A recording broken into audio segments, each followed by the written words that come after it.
Yes, hello. You are here with Borut from the Ministry for Higher Education from Slovenia. Good afternoon, everyone. In this short presentation, I'm going to present you our experience with how we dealt with micro-credentials in Slovenia, especially from the perspective of higher education, not so much of VET, but we can address this later on in the discussion. After COVID, we realized that many Slovenian professions and work need some green moments or getting greener. We realized that the knowledge that is currently taking place at the universities is not, excuse me, ladies, I have difficulties concentrating.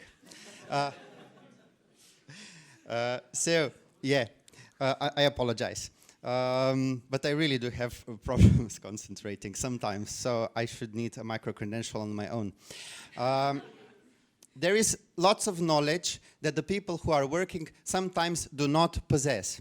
We also realized that there is quite a lot of innovation taking place at the universities, but with also in industry and so on. And we found the need to get more digital. So the obvious conclusion was that we need certain micro-credentials to bridge this gap. We realized that there is a huge gap in labor market, the needs that they have, and that the micro-credentials, which has been an increasing topic of attention in the European Union, is perceived differently already between the countries, but also within our country, specifically between the academia and practitioners.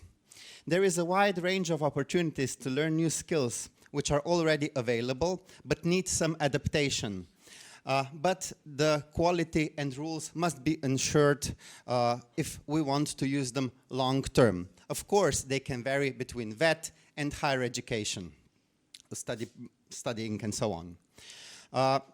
To answer to these open questions, Slovenian Ministry of Higher Education gave approximately 60 million euros to 4 Slovenian public universities to answer the questions that I have just mentioned, to pilot the answers to these gaps and to make the study programs, as well as to reform the study programs, as well as to develop the micro-credentials that we are which is now being carried out. The money was given to the institutions from the Recovery and Resilience funding. So 38 pilot projects are currently taking place at our universities, and I'm really happy and grateful to the professors and co-workers from Maribor, Novo Mesto, and also from Ljubljana and Koper, who are currently also here with us today, that they decided to pilot the new paradigms which the European Union has started. Slovenian universities have approximately 100 years of tradition, and we gradually developed from Humboldt University to entrepreneurial type with startups, spin-offs, and so on. And now we want to move forward to make our universityscape more transformative and also sustainable. We would also like to match the academia with economic sector even more.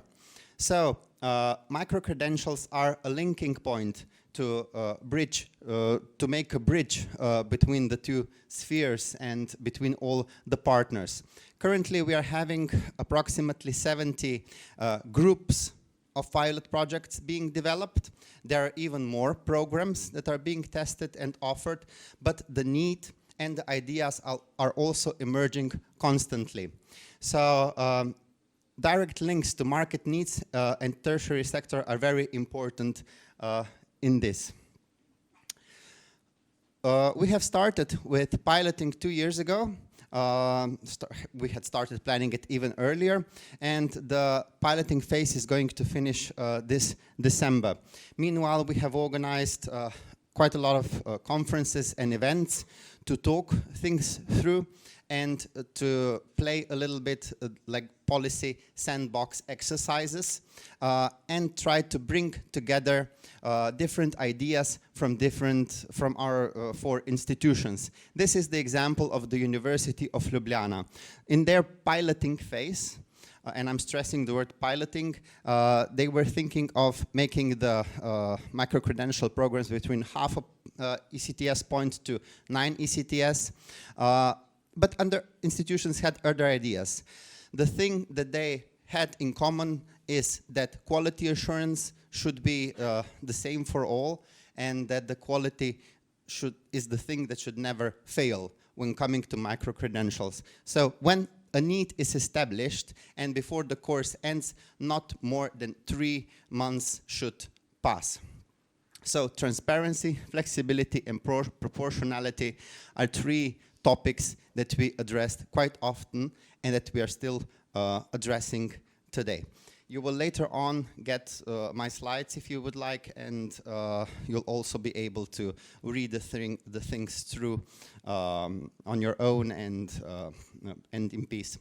So to make the things work for both the ministry, for European Union, who is our funder, as well as for the universities and for the economy, who are actually the buyers, the people that are in need of micro-credentials, we organized various events and we discussed the definitions, their scope, and the quality assessment that they should undergo. So in doing that, we created this loop that if a specific need is demonstrated and submitted to the universities, to the entry points at the universities, afterwards a program can be developed and quality is assessed before the performance and also afterwards. Each institution has also their own quality assurance measures, but still our National Agency for Quality Assurance will partly assess some of the micro-credential programs in the future. Not all of them, because that would be too much work. And of course, we're also building on trust, and we trust our universities a lot. After the program is implemented, it will be evaluated, and the loop can happen again. I'm very happy that we hope we'll pass, that next week we will pass our National Higher Education Act with a new article introducing micro-credentials to our higher education scheme. The government is going to hopefully approve it, and we are truly eager to start not only piloting, but actually delivering micro-credentials in the next months. So within this act, we established what are the main topics, the main things that each micro-credential program should cover, what are the length and the duration. So the duration of the program, who can deliver it, that it has to be organized by a Slovenian institution for now, but that the people who are participating can be also not only from academia, but also from elsewhere, from economy sector and also from abroad. So we will hopefully finish with this higher education reform successfully and soon. Let me finish a bit broader, in a broader scope. I believe that we are, after COVID, all facing some need for a change to develop from the society 4.0, where we were feeling all in control, into society 5.0, as Japanese government introduced it, where we will be in control of the data, of the things that technology enables us to do, as well as that we will be able to make the universities the main trigger and the main point that will help us get resilient also in the academic sphere and also in the business sector. So they should play the key force of the new social deal that we are all making also today here in Zagreb. Thank you very much.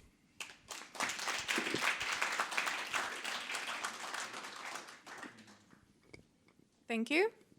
Any questions for this interesting presentation? We have time for questions, yes. Hi. Very reassuring to see that you're actually planning to have an act on micro-credentials. Just sort of from the glimpse of it, it looked very much like it's borrowing a lot of the ideas from the council recommendation. So I'm just curious, first of all, was there anything that was controversial when, I don't know how much you were involved in the actual drafting or discussion of the act. Was there anything in terms of the definition that was maybe controversial when looking at the council recommendation? And why do you think it would be maybe important for other countries to follow suit? Like, why did you feel it's important to have a particular proposal that involves micro-credential in the legislation, in the law? So much easier to say law. I try to sound smart, but law is so much easier to say. Yeah, this is sort of my two questions.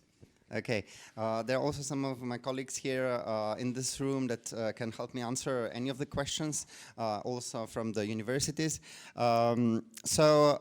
Yes, there were some problems, there were some issues, especially about the length, about the number of the ECTS. Firstly, there was the issue of not even involving the acronym ECTS, because we do not want for now for a certain micro-credential program to substitute a certain university program. There was this fear among academia, among lots of professors, that if you compile enough of micro-credentials, you'll be able to get a degree. That was a huge issue. For now, we closed it up, making it not possible to do that, even though some countries are working in the way of making it possible.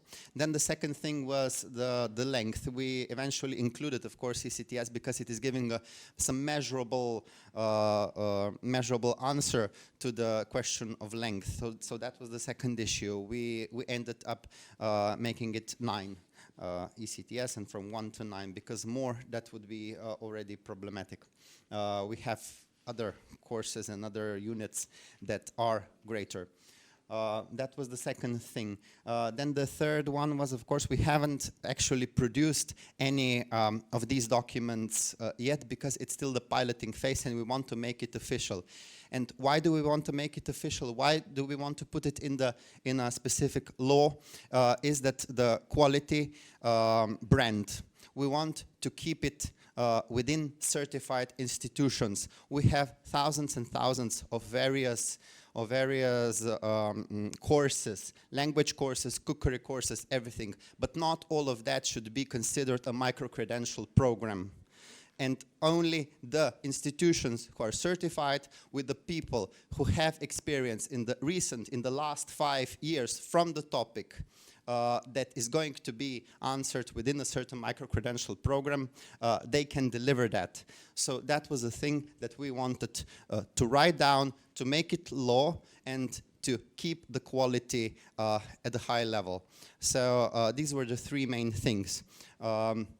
People who will be delivering the micro-credential programs will have to be certified. That will be done within the institutions. Institutions are always under the process of revision of our national quality assurance agency, and they also have high standards within their own groups. So that is something that is now written, and it's probably going to get through in the next few weeks.